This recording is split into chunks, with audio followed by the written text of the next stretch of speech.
Jeune chrétien, jeune chrétienne, Jésus a une relation avec toi et je vais t'aider à la construire.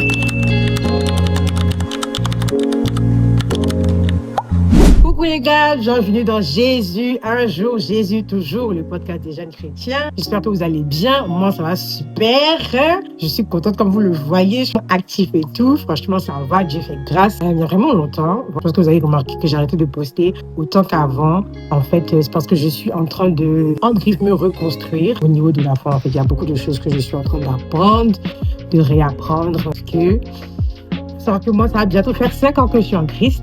Et j'ai l'impression que, au fur et à mesure qu'on avance dans la marche avec le Seigneur, il y a des petites choses, des petites bases qu'on n'a plus forcément juste parce qu'on a avancé un peu, quoi. Mais moi, je suis en train de réapprendre certaines choses. Et c'est pour ça que dans ce temps d'apprentissage, il est important de juste apprendre, voilà. Et puis de faire une pause si nécessaire, quoi. Donc, c'est pour ça que je suis pas autant là à poster et tout, non. Mais je pense que la fréquence à laquelle je poste, elle est bonne. Je poste une fois par mois pour l'instant, voilà. Et donc, je pense que c'est bien. J'espère que vous allez bien. J'espère que les choses se passent bien pour vous. Moi, je suis bien, honnêtement. J'apprends à juste être satisfaite avec ce que j'ai. J'apprends juste à vivre, quoi, avec ce que j'ai. En fait, le Seigneur me fait grâce. J'ai toujours pensé. Mais surtout ces derniers temps, j'ai recommencé à me rappeler en fait de cette parole que je disais beaucoup avant, c'était que du moment que tu as la possibilité de te réveiller, c'est déjà un signe d'amour venant de Dieu pour toi. Et c'est vraiment quelque chose que je prends à cœur ces temps-ci. Donc voilà, le sujet d'aujourd'hui, franchement c'est un sujet que j'aime beaucoup. C'est un sujet que je sais qu'il y a beaucoup de gens qui se retrouvent dedans. Et donc je pense qu'il est nécessaire d'en parler parce qu'il y a beaucoup de gens qui se retrouvent dans différentes saisons. Ils n'arrivent pas forcément à discerner. Et donc vous savez que moi je dis tout ce que tout le monde pense tout bas. Des choses qui ne sont pas forcément adressées à l'église et tout. Des choses que tout le monde pense mais que personne ne dit en vérité. Voilà, moi je vais en parler aujourd'hui. Mais avant ça, on va rentrer dans le évalue ta semaine. Cette semaine, sur la semaine qui est passée là, je vais lui donner 7 sur 10 quand même. Parce que elle était bien, tout court, hein. Elle était bien. Comme je vous ai dit, j'apprends à être satisfaite avec les choses que les Seigneur me donne, quoi. Et je suis juste heureuse. Donc, j'aimerais savoir aussi comment votre semaine s'est passée. N'oubliez pas d'évaluer votre semaine en commentaire ou si vous écoutez ça en podcast, vous pouvez m'envoyer un message, me laisser des revues, etc. Voilà. N'oubliez pas aussi que votre go que je suis, Candice, aime partager sa musique avec ses frères et sœurs chrétiens. Parce que je sais qu'il y a beaucoup de gens qui struggle un peu, en fait, avec les musiques chrétienne, avec ce qu'on avait l'habitude d'écouter avant de Le Monde. Et si vous allez sur mon compte Instagram qui est Candice.podcast, allez-y suivre au passage si vous ne me suivez pas déjà. Allez regarder dans les stories à la une. Il y a une story écrite playlist. Il y a une playlist Apple Music et une playlist Spotify. Allez-y, il y a de tout. En anglais, en français, louange, adoration, les musiques de tous les jours. Il faut que moi, j'update cette liste-là parce qu'il y a longtemps que je n'ai pas ajouté grand-chose dedans. Donc voilà, en ce qui concerne les livres, parce que j'ai dit que j'aime bien lire. Je ne vais pas vous mentir que dernièrement, je ne lis pas beaucoup de livres chrétiens, à part la Bible, parce que bien évidemment que je lis la Bible, mais je lis autre chose habituellement, mais ces temps-ci. Ouais, je ne suis pas vraiment lecture et tout, faut pas que je vous montre. Donc je n'ai pas de livre à vous proposer, mais il y a un livre qui m'intéresse, que je vais acheter. C'est en anglais. Une fois que j'achète le livre, je vous dirai un peu ce que je pense et si vous devez l'acheter ou pas. En tout cas, je vais vous le présenter. Donc on va entrer dans le vif du sujet, qui est la stagnation versus l'isolation. Est-ce qu'on connaît la différence en fait? C'est quoi la différence entre la stagnation et l'isolation? Donc la question que je voudrais que tu puisses te poser aujourd'hui, c'est est-ce que je me suis mis à part ou est-ce que je suis dans une saison où spirituellement je n'arrive plus à avancer ou spirituellement je suis arrêtée? Parce que l'isolation, c'est être mise à part et je ne pense pas que c'est forcément quelque chose de mauvais. Je sais qu'il y a des périodes, des saisons, le Seigneur même va vouloir que tu sois isolé par rapport à certaines choses que tu dois faire pour lui. Mais la stagnation, qui est de juste être arrêté quelque part, de ne pas pouvoir avancer. Et ça peut être très, très dangereux pour un chrétien. Il faut savoir aussi que le Seigneur veut et peut faire beaucoup de choses dans un temps d'isolation. Que ce soit guérison, que ce soit mission personnelle que le Seigneur veut t'approprier. Franchement, il y a vraiment beaucoup de choses. J'ai fait dans mes petites recherches des exemples bibliques que j'ai pu trouver. Par exemple, dans le livre d'Exode, avant que le Seigneur donne la mission à Moïse concernant son peuple Israël, Moïse a été mis à l'écart d'abord pour ça. Et même dans le livre de Luc, on voit que le Seigneur se retirait beaucoup pour aller prier. Donc, il s'isolait en fait. Et donc, le Seigneur les mettait à part. Et donc, c'est possible qu'on puisse se retrouver dans une saison où le Seigneur veut nous mettre à part. Il y a beaucoup de choses, comme j'ai dit. Quand j'étais en train d'écrire ça, que je faisais mes petites recherches et tout, j'ai vu beaucoup que dans ce temps d'isolation, il y a beaucoup de transformations qui peuvent se faire avec le Seigneur. Que ce soit transformation de la personne même ou transformation qui va se faire par la personne sur d'autres personnes impactées, qui seront impactées plutôt, ou d'autres personnes même autour de nous. Voilà. La parole de Dieu dit dans Luc 5, verset 16, « Mais lui se retient dans les déserts et priait. » Dans ce verset, on parle de Jésus. Et aussi, on va voir que dans Galates 1, verset 17 à 18, on dit que Paul a eu un temps de retrait après sa conversion. Donc, ils se sont isolés en fait. De ça sont sorties beaucoup de choses. Beaucoup de gens ont beaucoup de mal avec l'isolation. Pourquoi? Parce qu'ils se retrouvent seuls. Et ce qu'on a toujours connu en tant que chrétien, c'est qu'on doit grandir ensemble en communauté, etc. Ce qui est vraiment bien. Mais je trouve que ce temps d'isolation, c'est quelque chose que moi j'ai eu personnellement avec le Seigneur pendant très longtemps. Et je sais qu'aussi, je suis dans cette période-là actuellement avec lui. Mais vraiment, il y a beaucoup de choses qui sortent de ça. Surtout, la plus grande des choses, c'est la dépendance du Seigneur, en fait, la dépendance de Dieu seulement. Et je pense que c'est quelque chose de très important parce que on a vraiment tendance à dépendre, en fait, que ce soit de nos pères spirituels, nos mères, les pasteurs, prêtres, etc., tout ce que vous voulez. On a beaucoup tendance à se reposer sur eux quand on est habitué à eux, en fait. Moi, je pense que vraiment, c'est quelque chose qui est très important. C'est quelque chose qu'on devrait aimer même en tant que chrétien. Je ne vais pas dire rechercher parce que c'est pas quelque chose qu'on recherche, mais on doit être capable de pouvoir accepter et de vouloir grandir avec le Seigneur seul une fois que le Seigneur nous met dans ces différentes périodes-là. Mais on va parler aussi de la stagnation spirituelle, la chose que je pense qui n'est pas bonne. La stagnation, c'est que tu n'avances pas du tout en fait. Tu es juste là et ça peut être très dangereux pour toi. La stagnation spirituelle, c'est pas forcément que tu vas pas à l'église, tout ça, tu peux aller à l'église, tu peux faire toutes ces choses-là sans forcément avancer avec le Seigneur parce que c'est pas ça que le Seigneur regarde en fait. C'est une intimité que tu dois construire avec le Seigneur, c'est une intimité que tu dois continuellement chercher à faire grandir avec le Seigneur. À un moment, ça peut être très difficile. Une fois que tu es dans une saison où tu n'arrives juste pas à avancer en fait. Et ces choses-là viennent comment? Quand tu vois que tu n'as plus forcément envie de prier. Je pense que ça, c'est quelque chose qui est un peu normal après. Parce qu'on est dans la chair, donc en vérité, on ne voudra jamais forcément faire ces choses-là. En effet, parce qu'on aime Dieu, mais si c'était de nous-mêmes, on ne les aurait pas fait. Mais on peut avoir des périodes où vraiment, genre, c'est intense, tu n'as plus envie de prier, puis tu n'as plus envie de lire ta Bible, tu n'as plus envie de faire quelque chose du tout. Le péché devient assez normal pour toi. Tu te trouves à baigner dans ça, en fait. Genre, c'est plus un problème pour toi. Tu vois qu'il y a des choses que tu faisais avant qui étaient vraiment... c'était chaud pour toi de faire, mais maintenant, c'est normal, quoi. Tu n'as pas de problème avec. Tu peux aussi avoir un peu peur d'avancer dans le sens où tu as un peu peur de ce qui va se passer devant avec ta marche spirituelle parce que la marche spirituelle, c'est quelque chose qui est assez intense, quelque chose d'assez grand, c'est pas quelque chose d'assez simple aussi. Tu peux avoir peur d'avancer, donc tu es juste à l'aise là où tu es. Ce sont des petits caractéristiques que tu peux regarder pour savoir si, en fait, tu es dans une stagnation spirituelle. Dans mes notes, de mes petites recherches encore que j'étais en train de faire, j'ai vu un verset qui m'a assez frappé. En fait, la Bible, ça parle vraiment de tout. C'est dans Hébreux 5, verset 12, ça dit « Vous, en effet, qui depuis longtemps devriez être des maîtres, vous avez encore besoin qu'on vous enseigne. » Et là, je me suis dit, ah ouais. Donc, en fait, ce sont des choses qu'on vit, mais qui sont non seulement dans la Bible aussi. Et ça fait vraiment plaisir de juste regarder, de juste lire la parole de Dieu et de pouvoir se sentir dedans, de pouvoir just relate, en fait, aux choses qui sont écrites dedans. Et moi, je pense que c'est vraiment magique parce que même si tu es dans une période où tu stagnes et tout et que tu lis ça, quelque part, je te dis, ah ouais, genre chaud. Mais de savoir que ce sont des choses qui se sont passées et que c'est rien de nouveau sous le soleil pour le Seigneur, je pense que quelque part, c'est une sorte de réconfort pour une personne dans cette saison.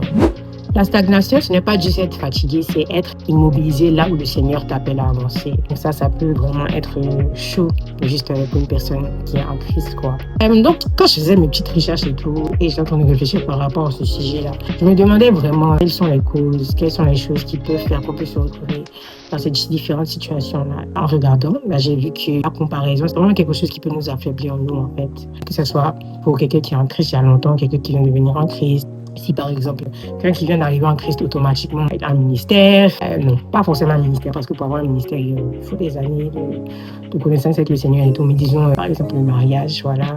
Que ce soit le mariage, une certaine autorité, un peu de réussite quand même. Moi, tu te compares automatiquement en mode « Ah, moi, il y a longtemps que je suis dedans et tout, cette personne est arrivée, je ne comprends pas tout pourquoi. » Ça peut être quelque chose d'assez frustrant pour quelqu'un qui, je sais pas, jeune adulte en Christ. J'aimerais dire, en tout cas, pour des gens qui peuvent se retrouver dans ces situations, et ce sont des choses qui sont assez difficiles à dire. C'est assez difficile de parler de comparaison, surtout de comparaison ou de jalousie, surtout en Christ. Parce que bien sûr, quand tu te compares à quelqu'un et que tu vois que la personne est un peu plus au-dessus de toi, fois, il peut y arriver qu'il y ait certaines jalousies. Et ce sont des choses qu'on n'a pas forcément l'habitude de dire. Pourquoi? Parce qu'on sera accusé en tant que quelqu'un qui a un mauvais cœur, etc. Alors que la vérité, c'est que ça peut arriver en fait qu'on ait ces sentiments-là. Donc j'aimerais dire en tout cas à quelqu'un qui se sent comme ça, mais qui a honte que ton timing n'est pas forcément le timing d'une autre personne en fait. Et donc on devrait plutôt chercher à se focus sur Dieu parce que c'est lui qui fait toutes choses en son temps. Alors il y a aussi la peur que j'ai remarquée. Donc la peur de sortir de sa zone de confort. Je vais vous mentir que moi aussi je suis un peu dans ça. Juste peur de sortir de ma zone de confort, peur de rater ce que le Seigneur m'appelle à faire, peur de rater beaucoup de choses. Juste la peur en fait. Et la peur, ça arrête beaucoup de choses. C'est juste pas un caractère de Dieu en fait. Et c'est juste pas quelque chose que le Seigneur nous appelle à voir. Je pense que c'est dans 2 Timothée 1, verset 7, ça dit car ce n'est pas un esprit de timidité que Dieu nous a donné. Donc, il ne faudrait pas qu'on ait honte, qu'on ait peur, etc. Mon troisième point, ça serait les blessures, les déceptions. Quand tu as juste un peu de gourmet, le gourmet c'est chagrin d'amour, voilà, mais même pas forcément le gourmet. Quand quelque chose te choque, qu'il y a des chocs qui arrivent, que ce soit des décès, que ce soit des choses que tu voulais, que tu n'as pas eu finalement, qu'on a un long moment, tu crées par rapport à ça, et puis y arriver, qu'en fait, en plus se sentir mal, bah, ça devient vraiment compliqué, quoi. C'est vraiment compliqué pour nous de continuer à croire ou de continuer à avancer avec le Seigneur quand on se dit qu'il y a certaines choses, il y a certaines petites choses qu'on attend qu'on n'a pas forcément. Donc, ça, je dirais qu'en vrai, on peut, à cause de ça, à cause de certaines blessures et tout, je sais pas trop, maintenant je vais attendre à ce que Dieu me dise exactement ce que je vais faire et tout. Or que c'est juste en réalité qu'on est blessé et qu'on est paralysé. Il faut se l'avouer. C'est dur, mais il faut se l'avouer et ça peut être très chaud. Tout ça, c'est la stagnation en fait. Alors là, je vais vous parler de comment est-ce que je peux savoir si actuellement je suis isolée ou je suis en train de stagner. Et j'ai une petite liste que j'ai faite, donc je vais vous dire un peu. Tu peux être dans une isolation saine si tu vois qu'en ce moment, dans ce temps d'isolation-là, tu grandis vraiment avec le Seigneur, que tu commences à dépendre un peu plus de lui qu'avant, que tu pries beaucoup plus, que tu lis beaucoup plus la Bible, que ton amour pour lui en fait se développe continuellement et augmente chaque jour, malgré que tu n'aies pas forcément des gens pour te dire de faire certaines choses. Je pense que c'est une isolation saine en fait. J'ai la certitude en fait que c'est une isolation dans laquelle tu es, mais que le Seigneur te fait grandir. Donc je pourrais dire que c'est quelque chose qui est bien parce que c'est le moment où le Seigneur te met à part pour te formater et pour t'apprendre certaines choses, pour une spécifique mission ou même pour une meilleure relation avec lui. Je sais qu'il y a une certaine croissance intérieure et tu n'as pas forcément coupé avec toute ta communauté en mode ah non je ne parle plus du tout, mais c'est plutôt j'ai un peu de temps pour moi en même temps que il n'y a pas la communication qui est complètement coupée avec la fraternité, en fait, la communion fraternelle plutôt. Et dans ce cas-là, tu peux te dire que ouais, en fait, le Seigneur m'a isolé pour quelque chose de bien spécifique, quoi. Mais sinon, comment savoir que tu stagnes? J'ai une petite liste aussi que j'ai faite. Quand j'ai vu ça, je me suis dit, ah, je comprends mieux certaines choses et tout. Tu évites un peu les choses de Dieu, tu veux même tout à demain. Quand tu dis, ah oui, je vais lire demain, je vais faire ça après. Tu procrastines beaucoup, en gros, pour les choses de Dieu. Tu repousses tout ce que le Seigneur te demande de faire. Tu sais tout ce qu'il te dit de faire, mais tu ne le fais pas. Tu t'éloignes, en fait, toi-même de tout le monde. Tu sais qu'il y a beaucoup de gens qui vont se dire, ouais, on dirait que je suis dans une période de stagnation et tout. Mais justement, en fait, j'ai fait cet épisode-là pour qu'on puisse comprendre qu'en fait, oui, on peut se retrouver dans ça, mais il ne faut pas qu'on soit dans ça. En fait, il faut qu'on quitte dans ça pour rapidement y remédier. Il faut qu'on y remédie rapidement parce que c'est pas bien, les gars. Il y a un problème, en fait. Il y a grave un problème et tout. La parole de Dieu va dire quoi? Dans Ecclésiaste 4, versets 9 à 10, 2 valent mieux qu'un. Parce qu'un danger chez les jeunes chrétiens, c'est l'isolement complet, en fait. La communion fraternelle est tellement importante. La communauté, elle est tellement importante dans la vie d'un chrétien. Tu peux faire la nuance, en fait, parce que tout temps seul n'est pas forcément un temps avec le Seigneur. Au sens où la présence de Dieu est toujours là, oui, elle est toujours là, le Seigneur est toujours là, mais tu dois décider, en fait, genre d'entreprendre certaines choses avec le Seigneur, surtout quand tu penses que tu es dans un temps d'isolement, pour savoir si tu es vraiment dans un temps d'isolement ou pas, en fait. Parce que tu peux être là, à être seul, mais être continuellement sur ton téléphone, en train de regarder des vidéos, je sais pas moi, en train de faire X ou Y pendant que tu peux utiliser ce temps pour mieux t'instruire par rapport aux choses du Seigneur. Il y a totalement une différence en fait entre l'isolation et la stagnation. Alors, pour une personne qui se retrouve dans la stagnation aujourd'hui, je veux te dire que tu n'es pas seul. Il y a probablement des autres personnes autour de toi qui ont vécu ça. Moi, je sais que j'ai déjà vécu ça. Je connais des gens qui ont vécu ça. Et donc, je ne vais pas dire quelque part que c'est normal dans la vie d'un chrétien, parce qu'on ne va pas normaliser ça en fait. Donc, mais oui, ça peut arriver. Donc, j'aimerais te donner quelques petits conseils. C'est que je pense que je devrais recommencer petit à petit, honnêtement.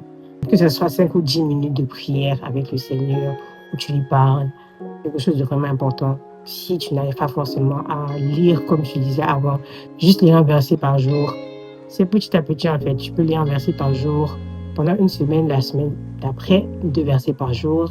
Puis petit à petit, chaque moment, tu vas te retrouver en train de recommencer à lire des chapitres. Et donc, c'est comme ça qu'il faut sortir en fait de la stagnation. Il ne faut pas accepter que l'on est dedans et puis juste rester là. Moi, je sais que j'ai fait ça pendant un bon moment, pas maintenant. C'est arrivé dans le moment où c'est mieux et c'était pas intéressant. Stagnation, non. Non.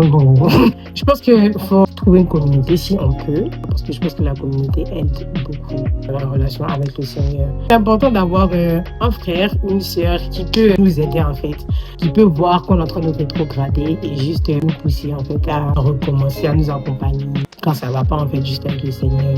Je pense qu'il faut être super honnête avec le Seigneur. C'est ça le problème avec nous, c'est qu'on aime dire les grandes prières et tout. On complique les choses en fait. Or que c'est pas ça avec le Seigneur, il faut juste être honnête avec lui. Je sais que dans la Bible, le roi David, c'était quelqu'un de super honnête avec le Seigneur. Si vous lisez les psaumes là, vous allez voir en fait qu'il a été vraiment honnête avec le Seigneur. Et donc, si le roi David, quelqu'un comme ça, a pu être aussi honnête avec le Seigneur, je pense que c'est quelque chose qu'on devrait pouvoir faire aussi. Donc, en gros, je t'incite aujourd'hui à faire le pas, à pas te faire tout un plan, voilà, programmer si ça, et puis ne pas faire parce que ça décourage automatiquement et tu ne peux rien faire. Je sais que moi, je suis comme ça. Et donc, je ne veux pas t'inviter à faire tout le plan pour sortir de ça, mais faire le prochain pas, en fait. Je pense que c'est comme ça, c'est important et que c'est comme ça que les choses vont s'arranger avec le Seigneur.